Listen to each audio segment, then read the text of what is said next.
Hello everybody. My name is Frank. Welcome to this presentation of the Shroud of Turin. I have been interested in the Shroud of Turin subject since the early 1980s. The Shroud of Turin is the most studied object in the world.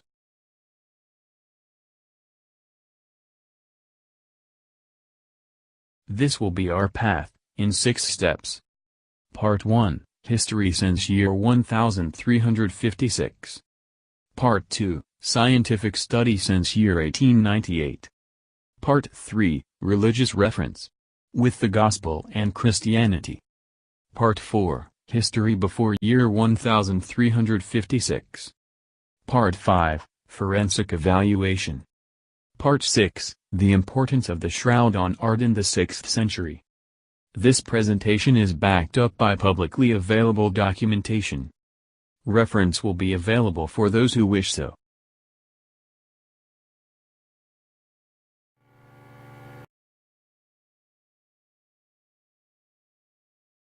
My name is Alice, and I will be your host. The shroud is a linen cloth measuring 14 feet 3 inches by 3 feet 7 inches. It has a length to wide ratio of 4:1. We found that today's measurements quite odd for an ratio of 4:1. We searched, and we found a 2 by 8 cubits measurement. This measurement that was used in Palestine and Syria in the 1st century. The textile experts are convinced. This is an elaborate thread Z-twist, 3:1 herringbone. That was a typical weaving from Syria and Palestine and, of the 1st century. That textile was very expensive in that time, because of the complexity to fabricate such a cloth. This is the cloth as seen naked eyes. See how the image is faint. See burn holes. Scorches and water stains inflicted by chambery fire in 1532. Patches that were made by the sisters in 1534. You see also, poker hole, in L shape older than chambery fire but even older, that is in 1192. These poker hole will become important later in our presentation. There is blood stains, lots of them. Also present, wrinkle and fold that will help in the history of the cloth as we go further in the presentation. The image is only visible at a distance. When you are close to the shroud you can no longer discern the image. This element makes very unlikely the possibility of a medieval forger.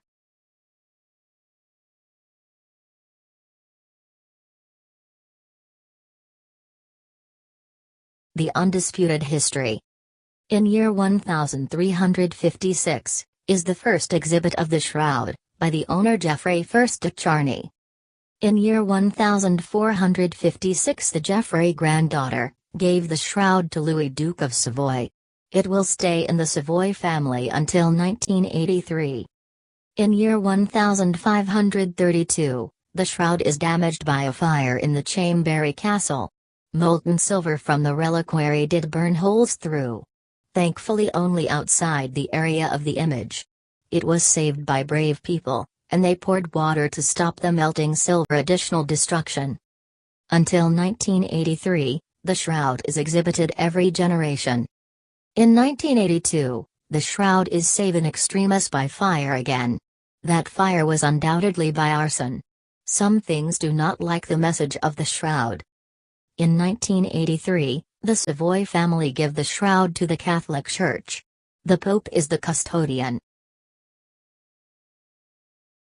There is hundreds of documents relating to the shroud at the National Archive of France.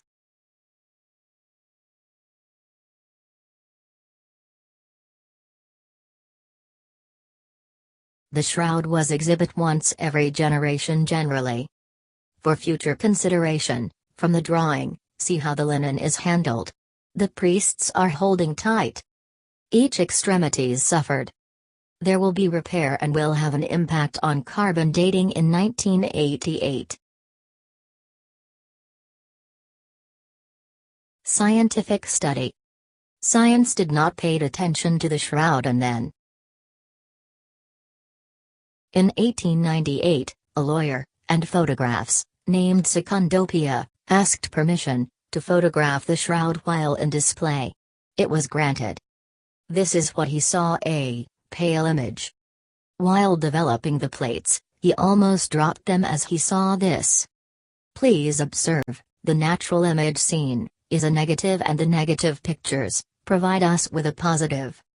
Observe the sign of blood on the forehead in a form of a 3. In 1902, two Doctorate of Université de Paris Sorbonne qualify the image by observations. Paul Vinon in 1902. The impressions on the Holy Shroud are produced by chemical action, largely without absolute contact between the body and the cloth. Of this we have no doubt. Yves Delage in 1902. The shroud is not a painting regardless of historical documents that say it is. Negative image and fidelity beyond the ability of Renaissance artists. No pigments present nor signs of artistic preparation. Conclude image is an imprint of a human corpse produced by the action of natural forces.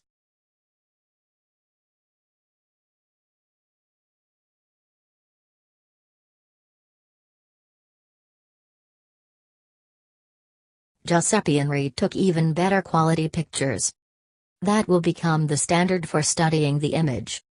See here, frontal and dorsal of the shroud, a negative of the negative, hence, providing a positive image, yielding much more details. The dorsal and frontal images are from a same unique continuous cloth, see the middle picture. We have separated the dorsal and frontal to provide a more detailed representation.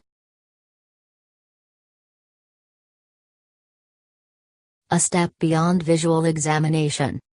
In 1969, a commission formed by Cardinal Pellegrino to advise him on scientific investigation of the shroud. In 1973, 4 years of diplomatic activity and preparation followed. Approval to conduct the first scientific studies of the shroud was received from Count Umberto, the exiled King of Italy and owner of the shroud.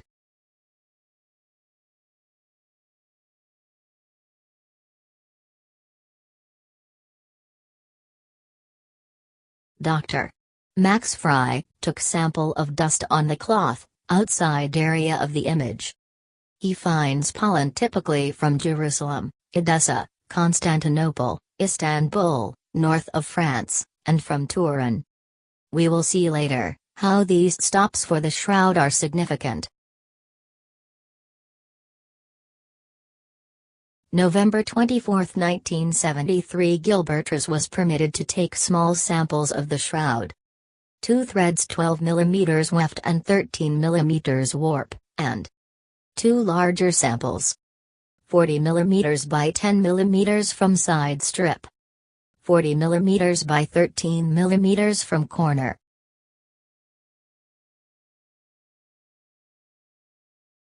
Air Force Academy, Professors Jackson and Jumper next used the VP-8 to analyze the shroud and used the data from that analysis to create a cardboard model of the shroud.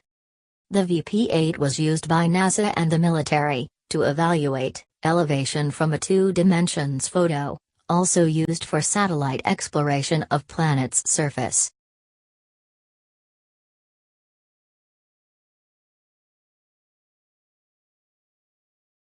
No other image in the world react like this. Note the eyes, there is objects on the eyelid. This image characteristic did convince Dr. Jackson to assemble a scientific dream team to go further. It took 2 years to assemble the dream team. Permission by the King of Savoy's was granted, for a non-destructive study. The study was to coincide with the exhibits in 1978, and have access to the Shroud of Turin research project. 5 days around the clock, 120 hours of tests with the main question to answer: how the image was created. 34 persons from prestigious scientific organizations collaborated, as example: Lockheed Infrared Spectroscopy, U.S. Air Force, Institute of Photography. Medical Examiner Office. Los Alamos National Scientific Lab. IBM. State Universities. Nuclear Technologies. O'Reilly Corporation. New England's Biophysics. Jet Propulsion Lab. A couple of tons of scientific equipment delivered by truck. A metal table was made specially to facilitate the manipulation. Usage of magnets to anchor the cloth on the table. 3M Corporation develop a special tape and dispenser to protect the cloth when taking samples of pollen or dust.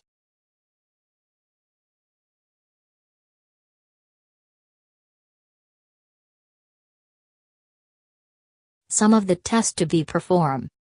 High-resolution visible light photography. Photomicroscopy. X-ray radiography. Infrared reflectance spectroscopy. Ultraviolet reflectance, fluorescence photography. Visible narrowband and wideband photography. Adhesive tape sampling. Optical transmission photography.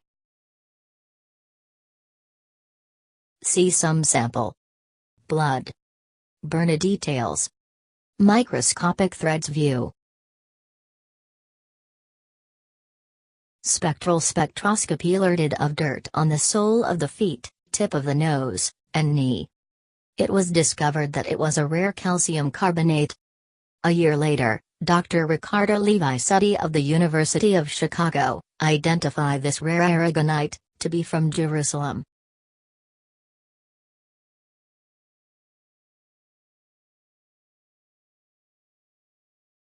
Doctors Fry and Rogers are taking dust and pollen particles from the cloth. Dr. Fry confirms later, the tape sampling are pollen from Jerusalem, Edessa, Constantinople, the center of France and north of France, and from Turin. Lights from the back of the shroud shows the blood stains are dense and the image markings are very superficial, only 1/10 of a human hair. The image could be removed by a razor. Note the horizontal bar. It will be important later in the presentation. Blood came first, then the image days later. This would be very hard for an imposter to do. In the blood study, plasma was found. Plasma is invisible at naked eye, but reveal itself only on UV light. A medieval forger would not have thought to put plasma. Plasma was not known before 20th century. Bilirubin is found, only recently do we know bilirubin is present in blood of patient that were in shock in a terrible accident or martyr. A, B is the blood type like in all Eucharistic miracles.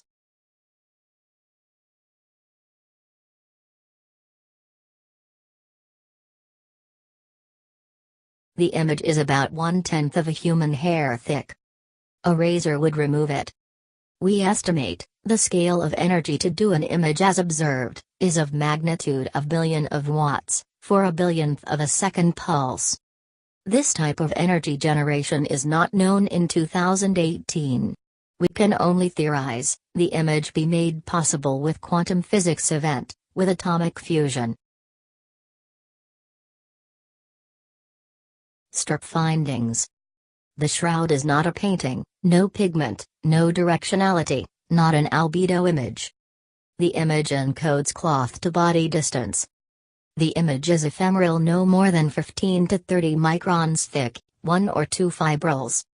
The chromophore is straw yellow, oxidized linen.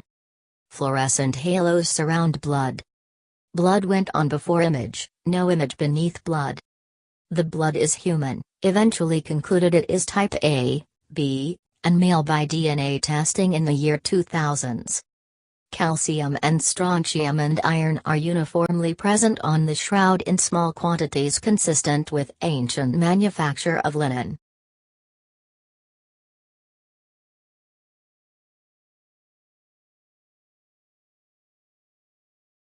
(1978) Strip conclusions.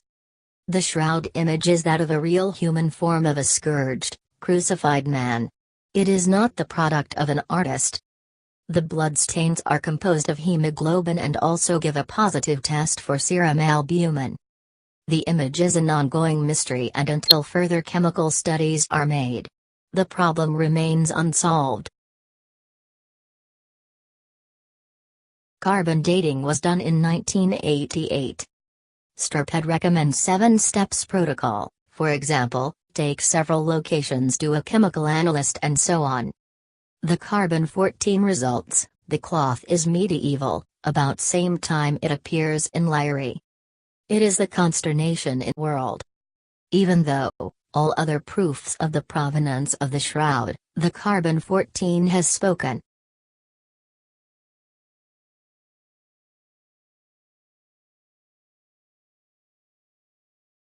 "12 years after, a couple of Jesus believers, not scientists, Joseph Marino and Sue Benford, wrote an article on tissues anomalies exactly in the region of the 1988 carbon test sample.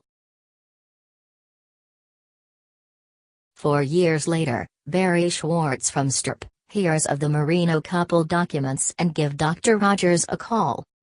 Barry says, "Ray, you have to look at this." Rogers says, "They are not scientists."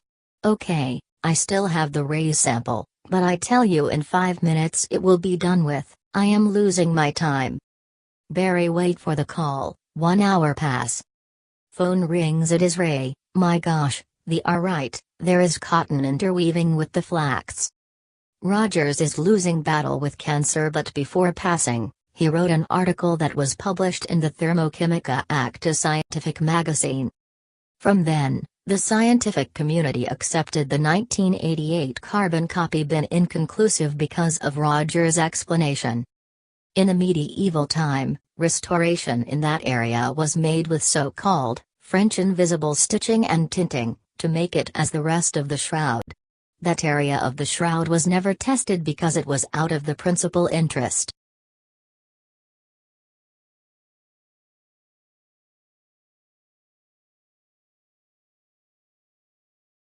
There are now more ways to date a cloth than with the carbon-14 methods.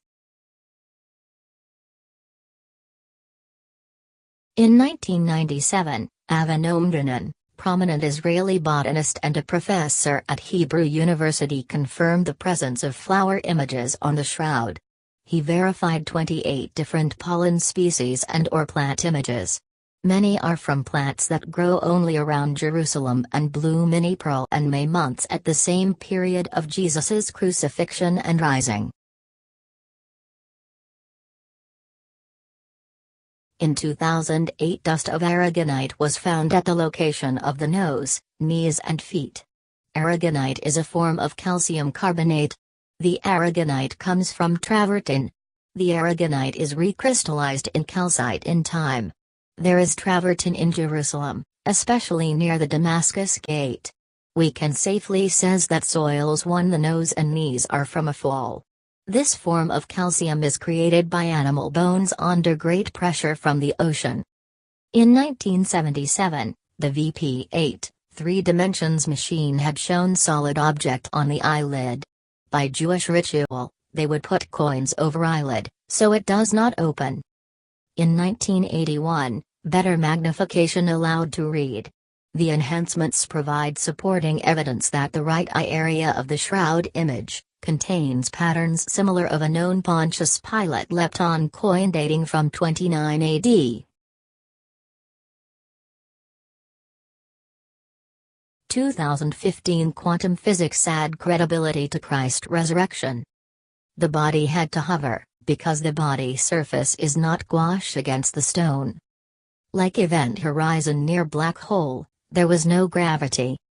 Like warp time, E equals mc square, energy of interparticles and quantum leaps must have to do in the image formation. Quantum mechanics properties provides for parallel worlds, vast energy, explanation for the afterlife. Picture is a quantum hologram. This has served as a portal between 2 dimensions and probably provided the energy required to scorch the cloth.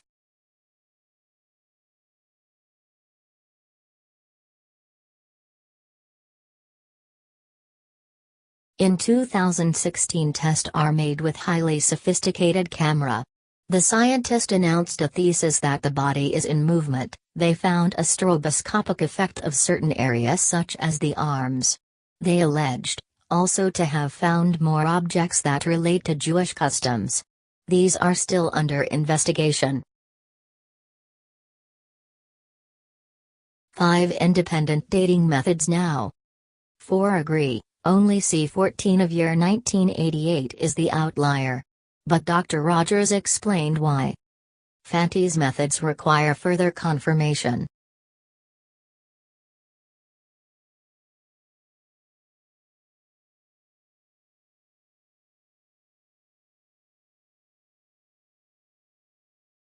Throughout the Passion events, it is obvious that the Sanhedrin pushed the Romans to make Jesus' death swift. The Jewish Passover was coming and should no bodies left on the cross. Luke 22:63-65. The men who were guarding Jesus made fun of him and beat him. They blindfolded him and asked him, "Who hit you?" And they said many other insulting things to him. Why, who hit you? They were mocking the person that said he was God. Isaiah 50:6-6. I gave my back to those who strike me, and my cheeks to those who pluck out the beard. I did not cover my face from humiliation and spitting.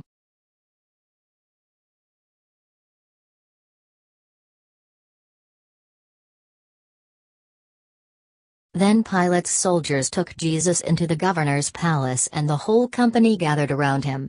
They stripped off his clothes and put a scarlet robe on him. Then they made a crown out of thorny branches and placed it on his head, and put a stick in his right hand. Then they knelt before him and made fun of him. "Long live the King of the Jews!" they said. They spat on him, and took the stick and hit him over the head. A crown made of branches, we know it pierced the top of the head. We think the Romans did not do a nice crown, a band or laurel as depicted in painting. They would have injured themselves. They took branches and applied it vigorously on his head.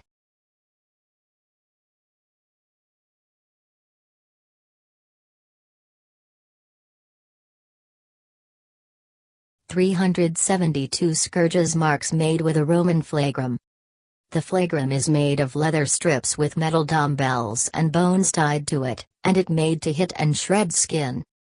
The scourge was done by 2 men, one taller than the other one. Flagrum scourges was lethal in sufficient lashes. Each dumbbell exert a force 100 pounds per square inch. It would create internal bleeding, that were lethal. The Romans were expert at this and they scourged him sufficiently to weaken him at a point where Jesus was at a non-return point. Jesus was dying. The Roman had a permanent site for crucifixion, Golgotha. The vertical beam were permanently in place.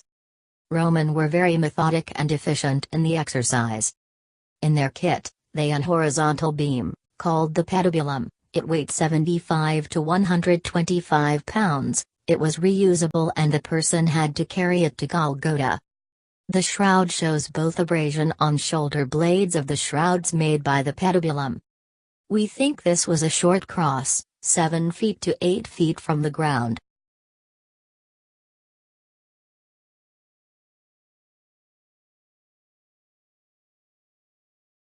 Crucifixion death came from asphyxiation. Typically, persons could last days on the cross. As a person was too weak to push on his feet, to allow diaphragm to release air from lungs, death would come fast.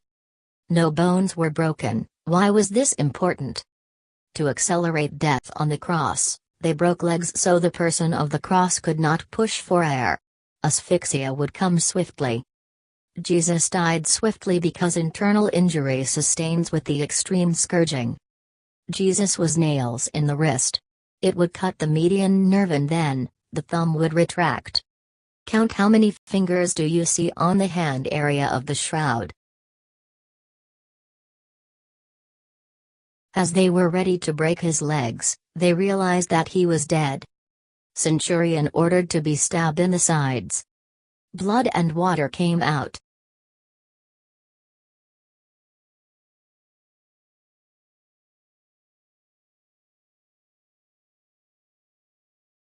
The image on the shroud is consistent with the accounts of the Passion. Information gleaned from the shroud is actually more detailed than the Gospel accounts. Nails through the wrists. Details of the scourge. A crown of thorns that covers the head.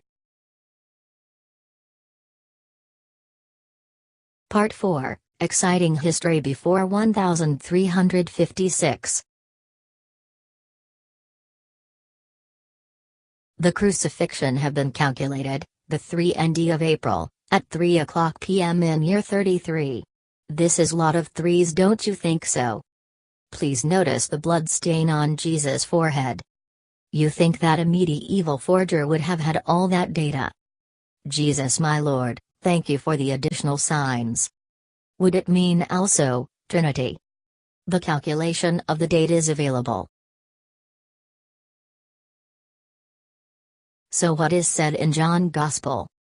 He saw the linen wrappings lying there, and the cloth that had been on Jesus' head, not lying with the linen wrappings but rolled up in a place by itself. So there are two cloths. To save time I have put a photo of his head handkerchief. It is the Olevido Sudarium, we know existence since 600s in Spain. We will study this other cloths that complement themselves a bit later.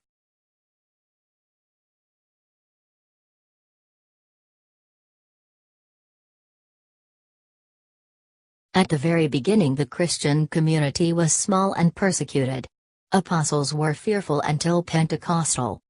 For the shroud, by Jewish law, burial cloths were ritually unclean. Even more if bloodied. It was not to be touched. All apostles were Jewish and were following Jewish ritual. Furthermore, the shroud contained an image and images were forbidden by Mosaic law and iconoclast. Revealing shroud's existence would encourage enemies to try to seize and destroy it. For these reasons, we would not be surprised if the apostles wanted to get rid of the cloth as soon as possible, and find a place very safe. Who could provide a certain security? A Christian king perhaps. We will see later. Historical clues describing an image of Christ, called the image of Edessa, also, the mandolin and also image not by hand made originally in Greek. 216 CE Hymn of the Pearl, poem in Syriac. Suddenly, I saw my image on my burial garment like in a mirror. Myself and myself through myself, or myself facing outward and inward. As though divided, yet one likeness. Two images, but one likeness of the King, of Kings. 3 ND century Eusebius, circa 260 to 340 AD. Relates the story of Abgarvy's message to Jesus but makes no mention of an image. Late 4th or early 5th century, circa 400 AD, Doctrine of Adi. 544 CE reported in the Ecclesiastical History of Evagrius, a history of the Church from AD 431 to AD 594 in chapter 27 describes how the image of Edessa was invoked to cause a Persian siege in 544 repulsing the Persian attack. In 944 CE transferred from Edessa to Constantinople. Earlier in the year of 944 the Byzantine Emperor, Romanos I, had managed to reach an agreement with the Muslim authorities that they would be willing to hand it over in exchange for 200 Muslim prisoners and 12,000 pieces of silver. In 964 CE Gramian in Constantinople. We will elaborate on the Gramian later and its implication in the truth of the shroud.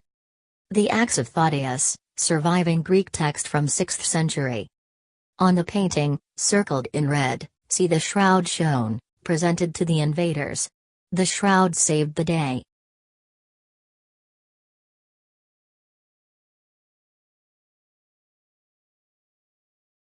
In 944, August 15, the Mandalion arrives in Constantinople with popular joy and exuberance and parade through Constantinople and was presented to the Byzantine Emperor of Romanos I or Lekipnos. We see the painting. The emperor is kissing the face of Jesus on a long fabric. In 944 August 16, The Archdeacon Gregory gives a homily and says the splendor has been impressed uniquely by the drops of agony sweat sprinkled from the face. These are truly the beauties that produced the coloring of Christ's imprint, which has been embellished further by the drops of blood sprinkled from his own side. In year 1157, Nicholas Soemundarson, an Icelandic abbot, upon returning home from a pilgrimage to Constantinople, put together a catalogue. The abbot mentioned a shroud with the blood and body of Christ on it.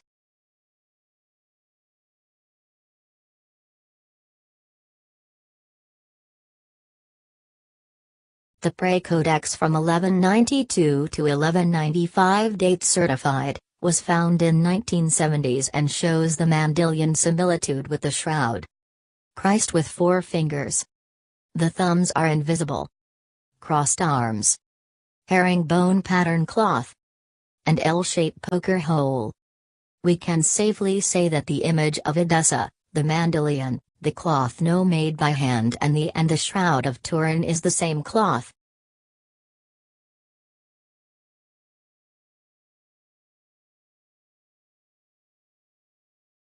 In 1203, Robert de Clary, chronicler of the Fourth Crusade, described the shroud he saw in with these words.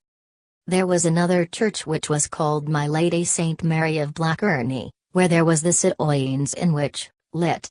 Where, our Lord had been wrapped, which every Friday, raised itself upright, so that one could see the form of our Lord on it. Let us stop here and go back to Stroop to understand what de Clary is saying.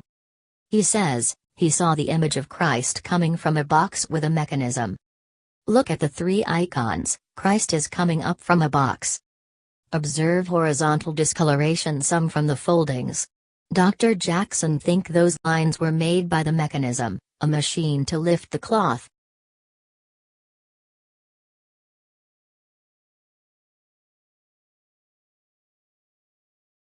So Dr. Jackson built a wooden device that allowed the picture to come out of the box, like Robert de Clary says, and respecting the horizontal lines we see on the shroud.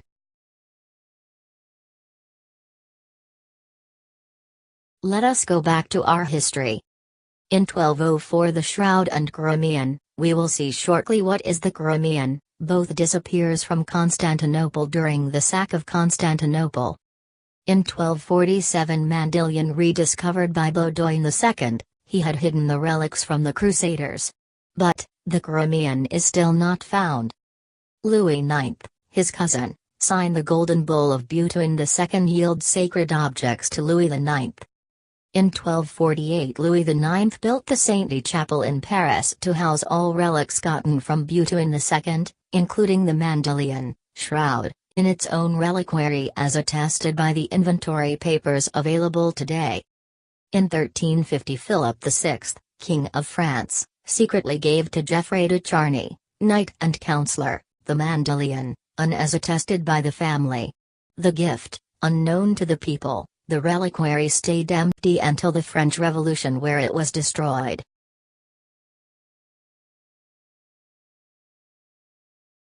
The preferred chronology. In 33 to 34 AD, the apostles are trying to give the linen for safekeeping. They know the importance of the cloth. Thomas remembered a king in Edessa that did send a messenger to Jesus to ask a miracle. Jesus grant the miracle.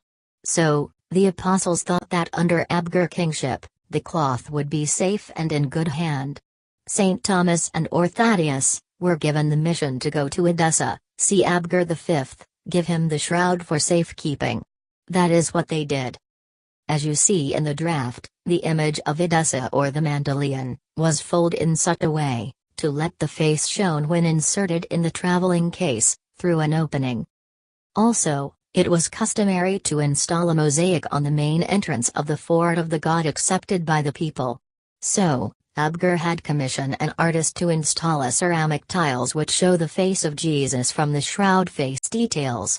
This is the Gramian.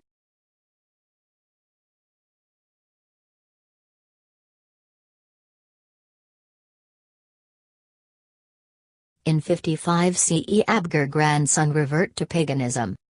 The cloth and Crimean are hidden in the fort and forgotten. In 525 CE rediscovered the cloth and the Crimean hidden in the wall of the fort of Edessa.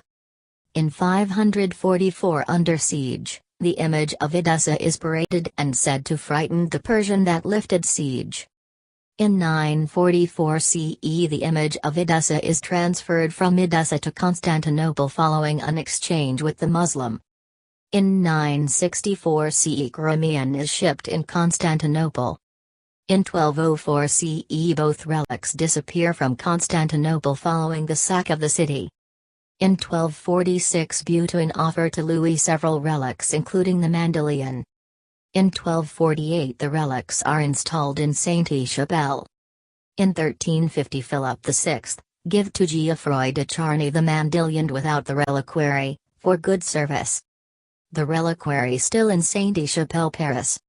In 1356 CE the shroud reappears in Lyre, France.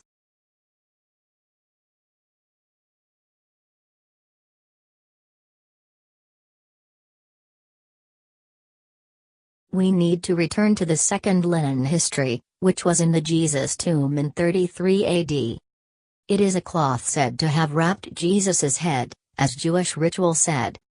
The cloth of Oviedo, whereabout are known from 618 CE. It left Palestine in 614 AD to escape Persian army. Arrived in Spain about 618. Catalogued March 14, 1075.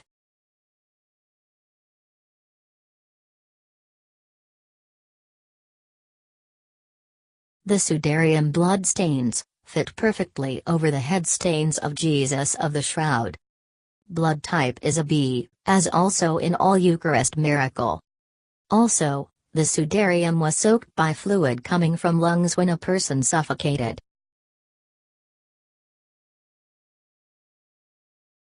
The conclusion is that the shroud and the sudarium covered the same person. What about the Crimean? During Abgerd the fifth time, 34 to 35 AD as per the documents, a tile, mosaic, of the face of Jesus was made, copied from the Edessa image and installed over the front gate of the city. In 968 CE the Crimean is ordered to Constantinople. But it is lost in 1204. In 2002, a researcher, Phil Davault found the Crimean, also called the isotile, found in the depots of the San Lierfa, ancient Edessa, Archaeological Museum. This put the image of Edessa, in Edessa, with Crimean right after Christ's ascension.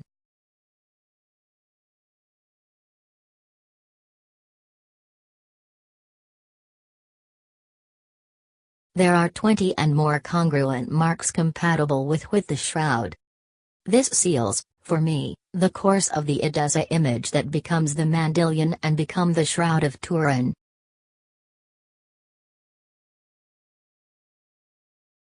Dr. Robert Buckland M.D. was a former professor of pathology and forensic pathologist in Los Angeles and member of STRP, the Shroud of Turin Research Project. He personally conducted over 25,000 autopsies in his capacity as a forensic pathologist, to determine the identity and exact cause of death of the man on the shroud.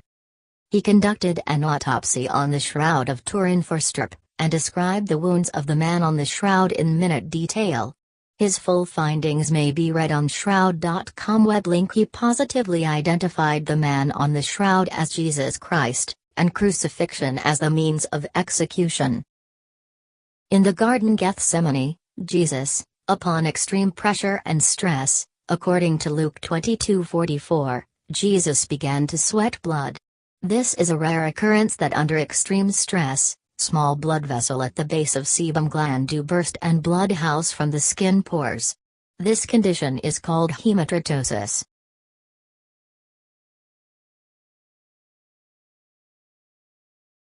The body was approximately 5 feet 11 inches tall. The body weighed approximately 175 pounds. The body was anatomically well developed and normal. The body had stiffened in rigor mortis. The body had long hair, and a short beard. The body had multiple puncture wounds over the entire skull area. Trenna's note: it is likely that the crown of thorns was instead a cap of thorns that covered the entire scalp. The body had an abrasion at the tip of the nose. The nose cartilage is distorted. The right cheek was distinctly swollen. Rounded foreign objects can be seen over the right and left eyes. There is a large blood stain over the right chest area, consistent with the post-mortem wound to the chest. There is a penetrating skin wound in the right chest wall produced by a sharp puncturing instrument. The blood flows from the injuries in the wrist indicate that the victim died with his hands raised about 65 degrees from the horizontal, consistent with crucifixion. The body had been nailed through both wrists. Only 4 fingers are visible of both hands, suggesting injury to the median nerve of both wrists, which would cause the thumbs to contract inwardly.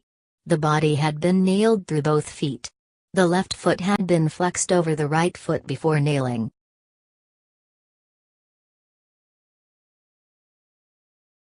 There are a series of traumatic injuries which extend from the shoulder areas to the lower portion of the back, and down to the backs of the calves.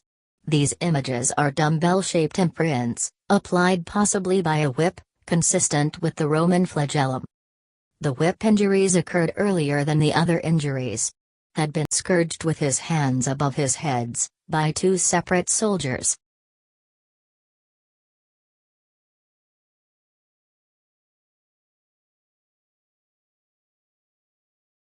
Multiple puncture wounds on the scalp from forehead, top to back of the head.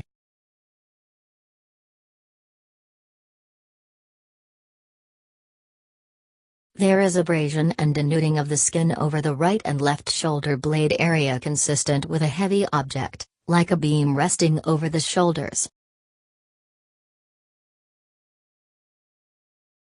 The victim was executed in an upright position with his arms extended upwards. A crucifixion-type posture would be the most plausible explanation for these findings. Unlike all previous representations of Christ on the cross, more precisely the nails in the palm of the hand, science has determined that the palm of the hand would have torn under the weight and effort of the man. The nail injury to the wrist is rigorously compatible to support the body without tearing. What's more, we now know that the median nerve is cut by the nail, which causes the retraction of the thumb. We believe that this information was unknown to medieval artists. We know less about the feet. There is a puncture injury, but we cannot see if feet were one upon the other or side by side.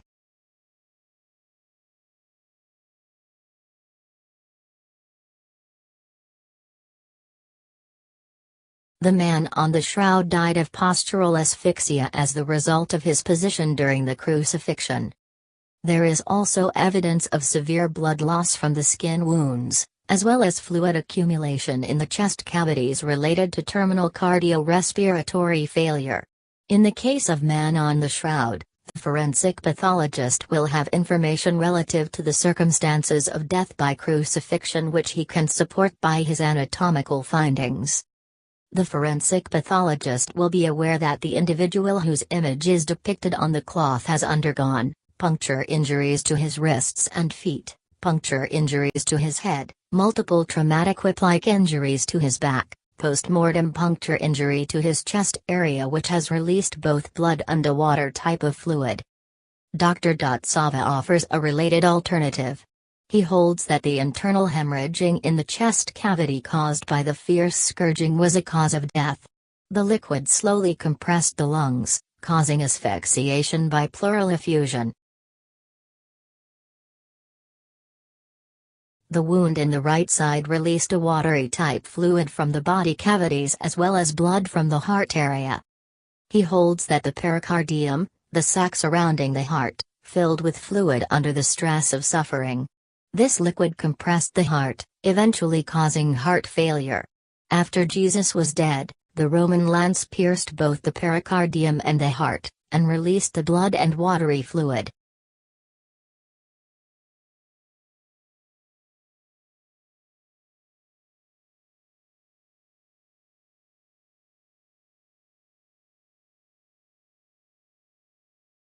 Before the 6th century, Christ is often drawn with no beard, and inconstantly. From the 6th century Christ's figure is very constantly with beard and through the years with much resemblance. Look at the pantocrator, eyes, throat, eyebrows. The artist has seen the Edessa cloth to make the painting, it is obvious. In the 6th century, the very most majority of Christ painting from there on, Jesus has beard and look alike in several congruent points to the Edessa image Mandylion, Shroud of Turin if you prefer. If you remember, the shroud was found back in the wall of Edessa in 525 CE. The image became the standard for paintings Jesus. The Vinan markings, how Byzantine artists created a living likeness from the shroud image. 1. Transverse streak across forehead. 2. Three-sided square between brows. 3. V-shape at bridge of nose. 4. Second V within marking 2. 5. Raised right eyebrow. 6. Accentuated left cheek. 7. Accentuated right cheek. 8. Enlarged left nostril. 9. Accentuated line between nose and upper lip. 10. Heavy line under lower lip. 11. Hair area between lower lip and beard.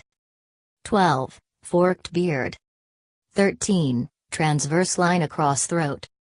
14. Heavily accentuated owlish eyes. 15. 2 strands of hair.